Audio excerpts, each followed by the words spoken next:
مساء الخير على الجميع. اليوم موضوع جديد، موضوع مهم. حلقة جديدة بقناة النجاح قرار وليس صدفة. أنا اسمي حسام، اللي ما يعرفني، اللي ما شايف الفيديوهات السابقة، أنا اسمي حسام، ساكن في ألمانيا. خريج ماجستير في ألمانيا وأعمل في شركة دوتشه بان. فإذا ما شايف الأفلام الباقية القديمة أتمنى تشوفها. إذا ما مسوي متابعة للقناة أتمنى تسوي متابعة على مود تشوف كل شيء جديد أنزله. زين، اليوم راح أحكي عن موضوع كلش مهم، وهو شنو هي. طبعا أولا التدريب المهني في ألمانيا يعني تقريبا أغلبيته مدفوع الثمن. طبعا اللي ما يعرف شنو التدريب المهني يروح يشوف الحلقة مال الأوس بيلدونج اللي مسويها. الأوس بيلدونج يعني تدريب مهني، هاي معناها أوس بيلدونج. شوف هاي الكلمة أوس بيلدونج، اللي ما شايفه يروح يشوف ذيك الحلقة بالبداية على مود يفتهم على شنو دا أحكي. زين، هنا أنا أريد أسوي لك حلقة إنه الأوس بيلدونج تقريبا كله مدفوع الثمن في ألمانيا، بس اليوم أريد أشوفك أكثر 15 أوس بيلدونج مدفوع الثمن ورواتبهم عالية. يعني أنت من أقول لك مدفوع الثمن يعني أنت تأخذ راتب شهري. يعني أول ما تشتغل، أول ما تتعين وياك، مثل ما قلت لك تسوي نظري وعملي، تأخذ بالشهر راتب. فبالتالي أنت من تحصل مقعد بالتدريب المهني أنت يعني ما تحتاج بعد حساب مغلق، لأن أنت أصلا عندك راتب. تفتهمني شلون؟ فهذا يعني بمعنى أنت راح تروح ببلاش. زين، صحيح هنا مذكورة 15 تدريب مهني، بس أنا أعتقد 7 منهم فقط مفيدات إلك، الباقيات غير مفيدات، وراح أقول لك ليش. يعني مثلا يقول لك فلوج لوتسه أو ده، هذا لوتسن، يعني هذا اللي يشتغل راصد جوي، يعني يشتغل بالرصد الجوي. هذا ياخذ راتب عالي، يعني أول سنة ينطوه بالشهر 1150 يورو وياي، وبالسنة الثانية يصعد راتبه من 1150 إلى 4000، وبالسنة الثالثة يصعد راتبه من 4000 إلى 5900 يورو. تشوف الرقم ايش قد كبير؟ بس هذا أنت ما تحصله.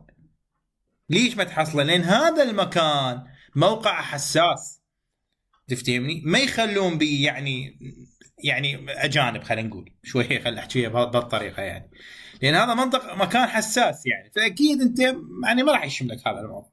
فعوفه مو مهم.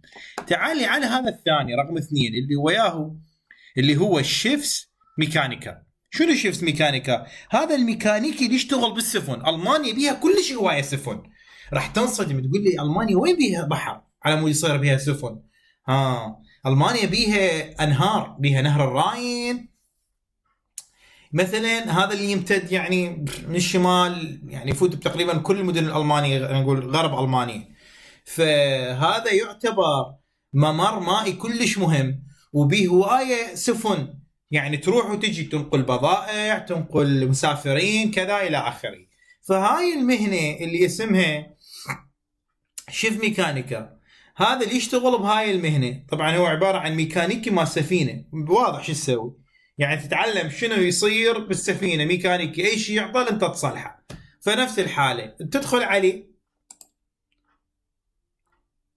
شوف المواصفات مالته. أول شيء الدراسة مالته 3 سنين، دراسة مالته 3 سنين، وتحتاج متلغة غايفة يعني سادس، يعني حتى لو صناعة سادس هم أوكي شغالة. طبعا إذا اختصاصك أنت أصلا ميكانيك بالصناعة أو كهرباء أو كذا رهيب، لأنه أنت جاي فت على الموضوع. زين، هنا أنا شارح لك، يقول لك بالسنة الأولى تأخذ 1020 يورو، بالسنة الثانية تأخذ 1270 يورو، بالسنة الثالثة تأخذ 1760 يورو. مو بالسنة، بالشهر هذا الراتب. تفتهمني شلون؟ زين، حاليا طبعا شوف هسه هذا مثلا صور هنا حاطينه، يعني على هذا شو يسوي؟ دقه هنا قاعد دا يلحم او دا يصلح بالسفينة. تفتهمني شلون؟ هذا تشوف؟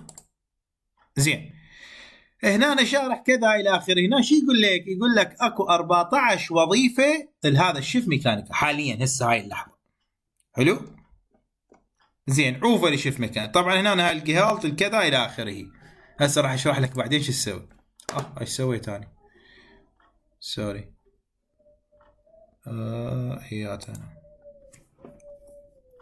طبعا راح اخلي لك الموقع هذا بصندوق الوصف على مود تقدر تشوفه.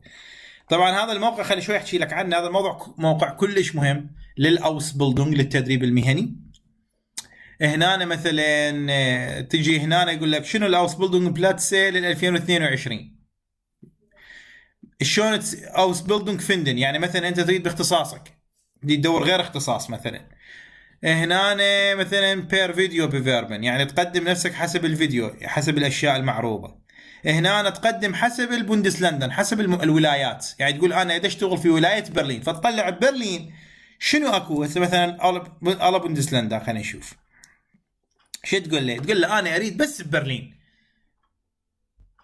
فراح شو يسوي؟ يطلع لك فقط برلين. او سبلدونج باوعش قد باوعش قد الها اول مالها اخر. زين خلينا نشوف بالله، نشوف هذا اوس بيلدونج كاوفمان. لا هذا ما يشتغل، ما تفيدك. خلينا نقول بالله هسه هذا كاوفمان. وين وداك؟ وداك لهذا اوس بيلدونج كاوفمان. ايش قد برلين؟ شو وقت يبدي؟ يبدي 1/8/2022. ايش قد الدراسه؟ 3 سنين. تفهمني شلون؟ زين ايش قد ينطوك راتب بالشهر؟ ايش قد ينطوك راتب بالشهر؟ 930 يورو موناتلش بالشهر. وعندك 26 يوم اورلوب. شنو اورلوب؟ يعني اجازه 26 يوم تقعد بالبيت ما تشتغل وتاخذ راتب. هذا قانون بالماني. حلو. زين شو مخلص؟ يقول لك يابا لو مخلص ريال شوله، لو هاندل شوله، لو فاخ ابيتور كذا، ماث دوتش كذا، انجلش ابجلوز انهاز. تفهمني شلون؟ مخلص صناعه، مخلص سادس، مخلص كذا. ويا ريت شويه تكون درجاتك بالرياضيات وبالالماني وبالانجليزي زينه، تعرف تشتغل حاسبه وتكتب بالالماني وبالانجليزي. يعتمد عليك، تتحمل مسؤوليه، وانت تكون انسان منظم. هذا هو هذا هو هذا هو هذا. وين هذا؟ شنو هي هاي الشغله؟ تشتغل بلوجيستيك لايستونج. وين؟ ويا من؟ يا شركه هاي، ويا شركه الدوتشا بوست. يا شركه هاي الدوتشا بوست. شايف هذا البريد ابو الدي ها ال؟ هذا هو نفسه شركه دوتشا بوست، يسموها شركه الالمانيه للبريد. زين شلون تقدم؟ ها هي wir freuen uns auf deine vollständige Online-Bewerbung. تجيب الانشغايبونج يعني رساله التحفيز، تجيب الليبنزلاوف السي في مالتك، وتجيب الشهادات اللي تسويقنس، شهاده اللغه، شهاده خبره الى اخره. بهالبساطه وتدوس هنا وتروح تقدم. واضحه العمليه؟ هذا موضوع التقديم بالضبط، تفاصيله بعدين اعلمك عليه. بس انت هسه خلص البي اينز وانا اعلمك. زين هسه نرجع وين؟ هسه نرجع هنا نشوف الباقيات. مو زين هذا شنو؟ رجعنا وين؟ رجعنا وين هذا؟ رجعنا، لا هذا وين ودانا؟ هذا ايش يسوي؟ زين تعال نشوف الباقيات. زين هسه هذا ميكانيكي،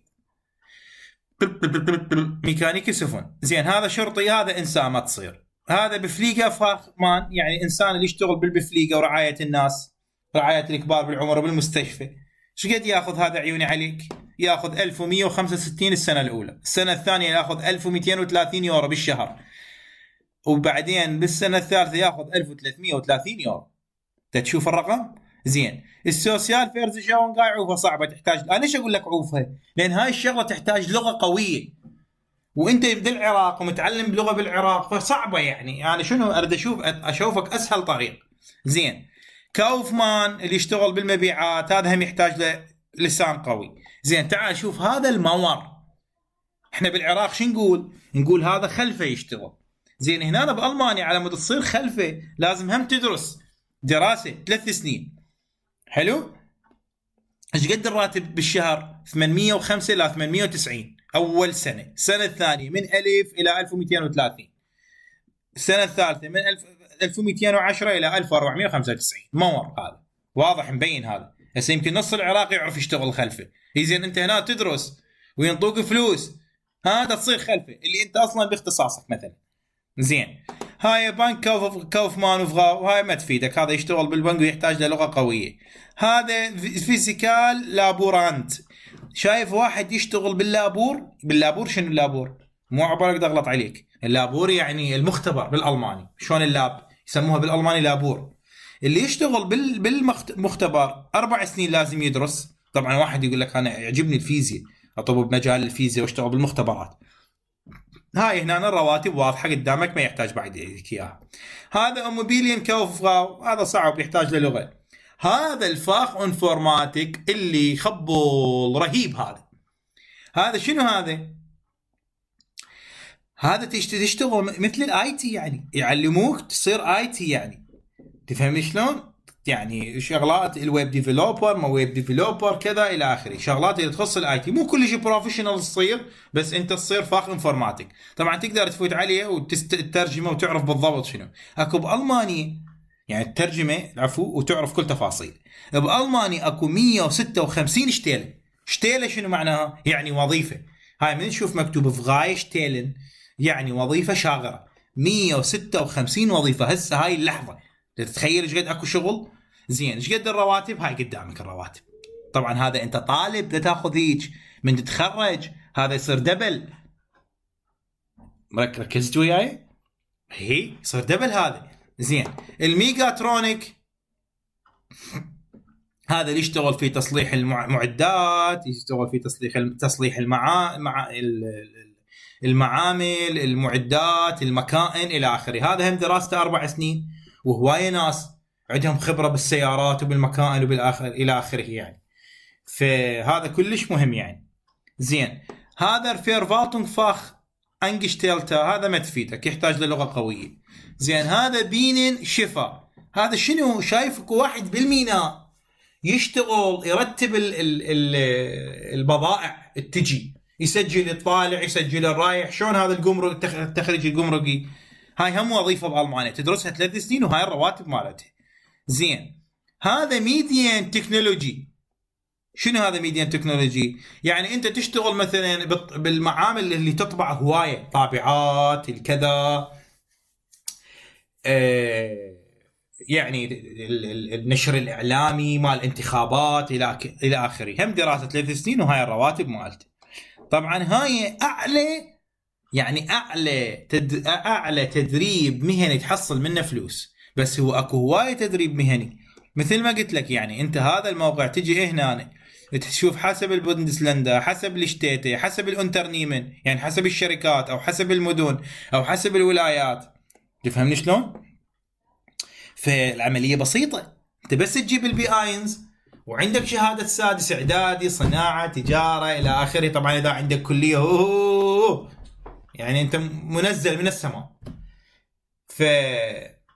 فتتقدم جيب البي اينز وقول لي حسام انا يعجبني ادرس هذا الاختصاص. مثل ما قلت لك نقعد يوم الاحد تجيب اوراقك، نرتب الاوراق، نشوف الموقع كذا ونقدم. طبعا مو شرط من اول تقديم تنقبل، جزء تقدم 10 مرات 15 مره يلا واحد يقابلك. فلهالسبب انا اريدك تهتم باللغه هسه وتقوي اللغه مالتك، لانه اللغه دائما هي مفتاح النجاح. تحياتي واتمنى التوفيق للجميع.